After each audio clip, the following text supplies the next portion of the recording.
ദൈവത്തിൻ്റെ അതിപരിശുദ്ധമായ നാമം വാഴ്ത്തപ്പെടുമാറാകട്ടെ.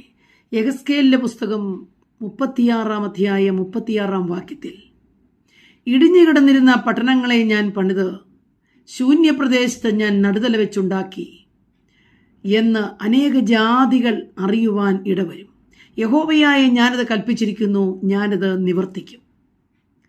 ഇന്ന് ഇടിഞ്ഞുകിടക്കുന്ന മേഖല, അത് കുടുംബജീവിതമായിരുന്നാലും തലമുറകളുടെ വിഷയമായിരുന്നാലും ഭൗമിക മേഖലകളായിരുന്നാലും ആത്മീയ ജീവിതമായിരുന്നാലും ശുശ്രൂഷയായിരുന്നാലും, ഇടിഞ്ഞുകിടക്കുന്ന പട്ടണത്തെ ഞാൻ പണിയും. ശൂന്യമായി കിടക്കുന്ന സ്ഥലങ്ങളിലേക്ക് ഞാൻ നടുതല വെച്ചുണ്ടാക്കും. ഇന്ന് അനേക ജാതികൾ ചുറ്റുമുള്ളവർ നോക്കി പറയുന്നു, അവർ ഇടിഞ്ഞുകിടക്കുന്നു, അവരുടെ പട്ടണം ശൂന്യമായി കിടക്കുന്നു, അവരുടെ ഭവനം ശൂന്യമായിരിക്കുന്നു, അവരുടെ തലമുറകൾ ശൂന്യമായിരിക്കുന്നു. യഹോവയായ ദൈവം തന്റെ ഭക്തന്മാരോട് അരുളി ചെയ്യുന്നു, ഞാൻ യഹോവയായ ദൈവമെന്ന് സകല ജാതികളും അറിയത്തക്ക രീതിയിൽ ശൂന്യമായ പട്ടണങ്ങളിൽ ഞാൻ നടുതല വെച്ചുണ്ടാക്കും. ഇടിഞ്ഞുകിടക്കുന്ന പട്ടണങ്ങളെ ഞാൻ പണിയും. പ്രിയപ്പെട്ടവരെ, ക്രിസ്തുവിൽ പ്രത്യാശ വെച്ചിരിക്കുന്ന ഏവരുമേ ധൈര്യപ്പെടുവീൻ. നിങ്ങളുടെ ഹൃദയം ഉറച്ചിരിക്കട്ടെ.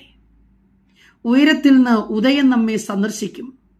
സകല മനുഷ്യരും നാം തകർന്നുപോയി എന്ന് പറയുകയും അതിൽ ഒട്ടുമിക്ക പേരും തകരുന്നത് കാണുവാൻ ആഗ്രഹിക്കുകയും ചെയ്യുന്ന ഒരു വലിയ സമൂഹത്തെ നമ്മുടെ ചുറ്റുപാട് നമുക്ക് കാണാം. യഹോവയായ ദൈവം ഒരിക്കലും തൻ്റെ മക്കൾ തകർന്നു പോകുവാൻ അനുവദിക്കത്തില്ല. ദൈവം തൻ്റെ ജനത്തെ തകർക്കുവാനല്ല, പണിയുവാനത്രേ വന്നത്. യഹോവയായ ദൈവം ഒരിക്കലും തകർക്കുന്നവനല്ല, അവൻ പണിയുന്നവനാ. അവന് വേണ്ടി കാത്തിരിക്കുന്ന തൻ്റെ ജനത്തെ ആദരിക്കുന്നൊരു ദൈവമാണ്. രാവിലെ സമയം ദൈവാത്മാവ് പറയുന്നു, ഇടിഞ്ഞു കിടക്കുന്നതിനെ നോക്കിയും ശൂന്യമായി കിടക്കുന്നതിനെ നോക്കിയും പരിഹസിക്കുന്ന ഒരു കൂട്ടം സമൂഹം നിങ്ങളുടെ ചുറ്റും ഇപ്പോൾ ഉണ്ടല്ലേ? വ്യാകുലപ്പെടേണ്ട. യഹോവയായ ദൈവം 2026 ഇടിഞ്ഞു കിടക്കുന്ന ഈ പട്ടണങ്ങളെ പണിയുവാനും ശൂന്യമായി കിടക്കുന്ന ഈ പട്ടണങ്ങളിൽ നടുതല വെച്ചുണ്ടാക്കുവാനും ഇറങ്ങി വരുമെന്ന് ദൈവത്തിന്റെ ആത്മാവ് സംസാരിക്കുക. രാവിലെ സമയം ദൈവവചനം ഏറ്റെടുക്കാം. ആകയാൽ ഭയപ്പെടേണ്ട. യഹോവ തന്നെ ദൈവം, തന്നെ കാത്തിരിക്കുന്നവർക്ക് വേണ്ടി അവൻ ഇറങ്ങി വരും നിശ്ചയം. ആമേൻ.